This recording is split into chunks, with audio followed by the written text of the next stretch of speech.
Hello, thank you for viewing my presentation today for the 5th Annual International Gender and Sexuality Studies Conference. And thank you to the University of Central Oklahoma's Women's Research Center and BGLTQ Plus Student Center for making this virtual option available. My name is Cynthia Johnson. I'm an assistant professor in the English department at the University of Central Oklahoma. And today I'm presenting Queering Composition, Empowering Students to Orient Themselves in New Assignments.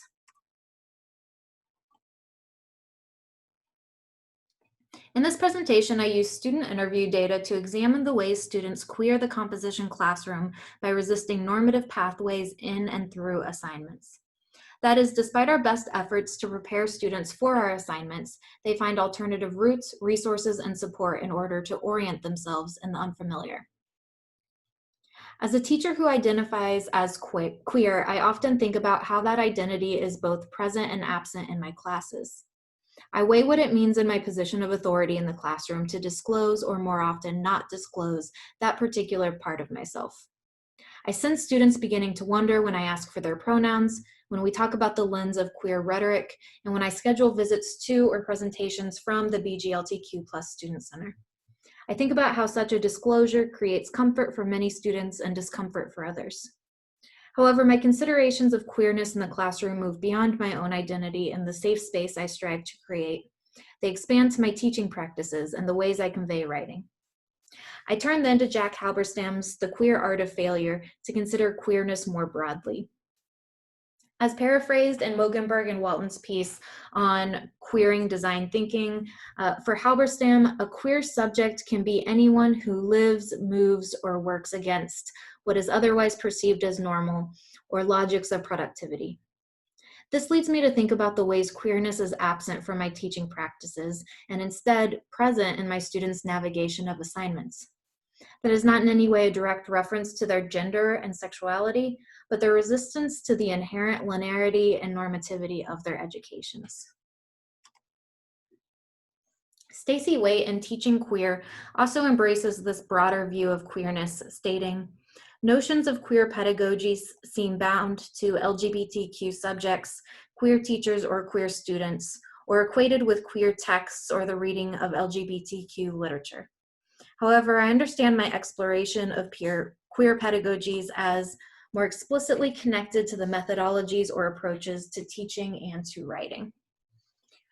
My own inquiries into the role of queerness in the classroom, as well as such calls to explore the terrain where queer theory, writing, and pedagogy overlap, intersect, and moved into one another, has motivated me to revisit my past research into writing pedagogy and to assess it through a queer lens. So my research focuses on a concept called learning transfer. In the field of rhetoric and writing studies, scholars have become particularly interested in this concept of transfer. That is, how our prior knowledge and experiences shape the ways we write and respond to rhetorical situations, or how our prior knowledge transfers to new situations. This concept presents an obvious tension within education. Students enter new classrooms and approach new assignments with different backgrounds, knowledges, and identities, yet are expected to perform in the same ways. They are given the same assignments with the same expectations, and then they are expected to achieve those criteria despite whatever varied experiences and knowledges they enter the classroom with. I became curious then in how students orient themselves in new assignments given their varied backgrounds and the often standardized nature of assignments. In other words, I look at how students harness their prior knowledge to meet the expectations of their assignments.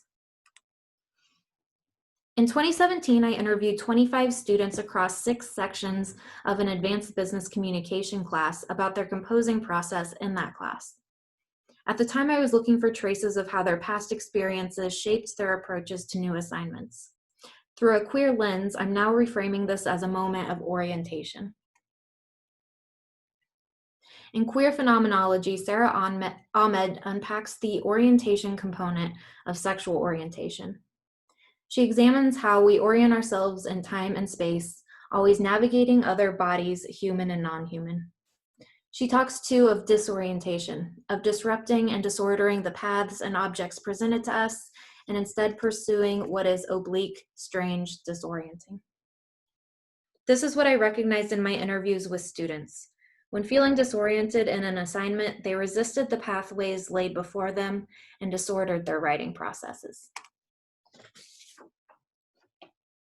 More specifically, as I interviewed students, I realized they weren't orienting themselves to the assignments through their assignment sheets, rubrics, and other provided materials. They were Googling information about the genres they were writing in and using other internet resources like Grammarly.com. They pulled up assignment sheets and books from classes they had taken in prior semesters. They were talking to friends, family, and past teachers. And they were hyper-focusing on their physical environments, including the music they listened to while they worked. And while these are practices that experienced writers engage in frequently, they're rarely discussed in the classroom. And so students feel that they are deviating from the writing processes they are expected to follow. Depictions of the writing process that discusses only brainstorming, outlining, drafting, revising, and proofreading overlook the practices of students orienting themselves effectively, socially, and physically to our assignments. To briefly overview the interview responses that led me to these findings, I organized them according to tools, people, bodies, and environments. The tools or resources students used to orient themselves in their assignments were rarely limited to only the tools provided or discussed in their class, like the assignment sheet, rubric, or textbook. In addition, students turned often to assignment sheets, rubrics, and books from other classes with other instructors. The first time I coded this data, I recognized this as a moment of transfer. They were transferring information and resources from one class to another. But now I also see it as a moment of queering. Feeling disoriented by the path presented to them in their present class, they deviated and oriented themselves through information already comfortable and familiar to them. Students also Google genres and writing conventions for additional information. They use websites like Grammarly.com to check their writing. And they often use software other than those we assume they use, like Microsoft Word and Google Drive. Instead, they wrote at night, in bed, using their phones or the notes feature on their iPods. Students also relied on people in their writing process, beyond their teachers, their classmates, and the writing center. They often discussed the work casually with friends and co-workers, or in one case, their Eagle Scouts troop. In the cases I've quoted here, they even sent their work to parents or other teachers.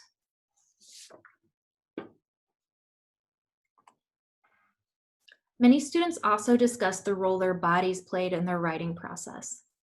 Orienting themselves in their work was not just a matter of mentally or even effectively orienting themselves, but physically orienting themselves, such as this student who described in detail his process of working out, showering, dressing, and positioning himself in his dorm room every night.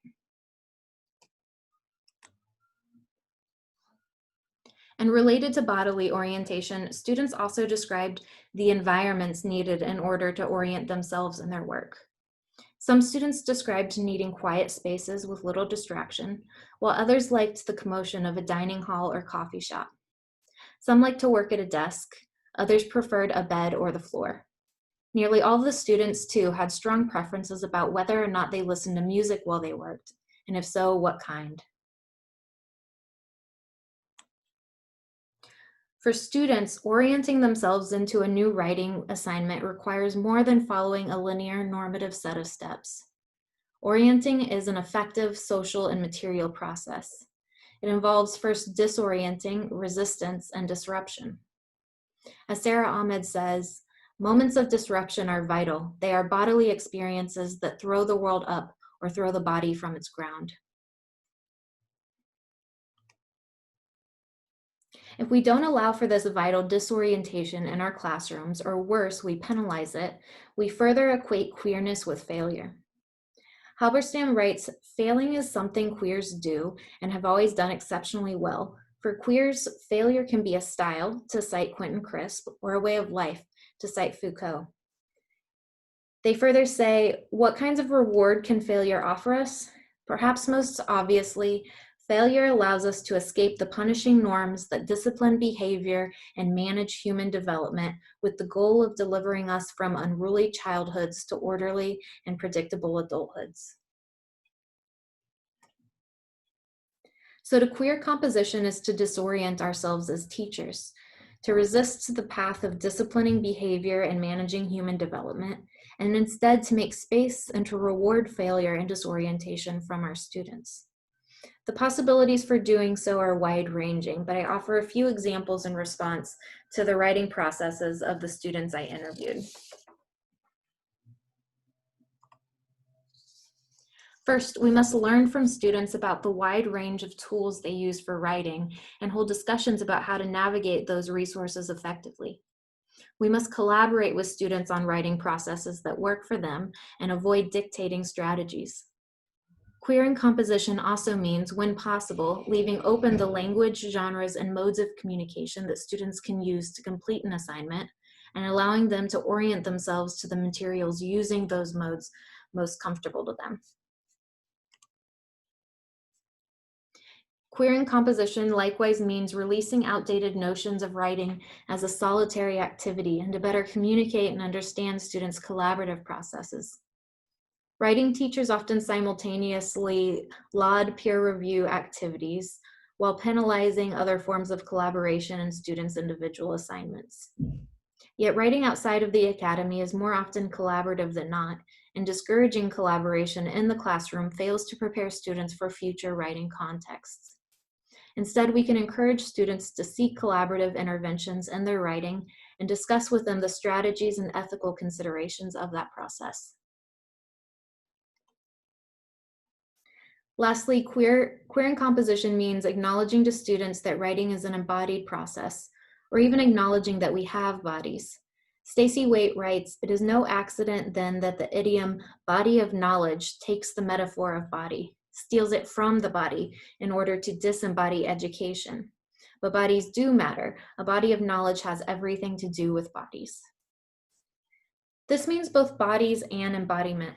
Students' writing processes include finding bodily comfort in safe writing spaces. It includes adjusting temperature and lighting and making sure the body is nourished. This also means acknowledging that students' embodied identities and material realities shape their experiences and therefore their writing. Marginalization, limited access to resources, and varied ways of knowing aren't just issues impeding the writing process, they're part of the process. Writing is not a purely cognitive endeavor, but it's affective, social, and material, and acknowledging all of these dimensions as part of the writing process can help students to more comfortably orient themselves. In Techne, our meditations on writing the self, Jacqueline Rhodes and Jonathan Alexander argue that we don't just orient ourselves in order to write outwardly. In orienting ourselves, we write the self, we become. They state, such orientation is inevitably about paying attention to the world around us, how it always reorients us and we it.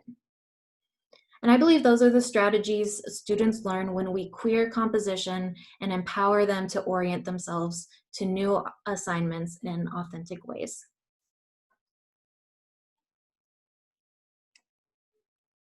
Thank you so much for listening to my presentation today. And if you have any questions or comments, please feel free to reach out to me at the information here on the screen.